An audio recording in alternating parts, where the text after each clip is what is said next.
So Vishwanath was trying to solve this dilemma, and he was so desperate and so mad that he gave up all eating and took a vow.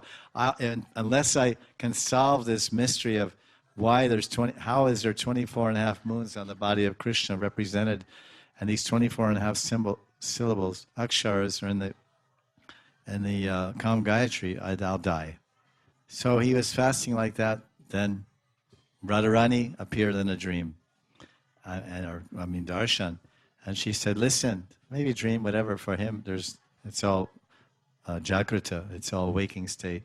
So Radharani appeared and said, oh, Vishwanath, what are you doing? There's no need for this fasting. This is my place. And you know, Krishna's Kaviraj, he consulted one shastra called Vag Samhita. Vag means Saraswati. So some book called Vag Samhita or something. And in there it explains that what these 24 and a half moons are on Krishna's body. So the half moon is the Ardha Chandra tilak on Krishna's forehead.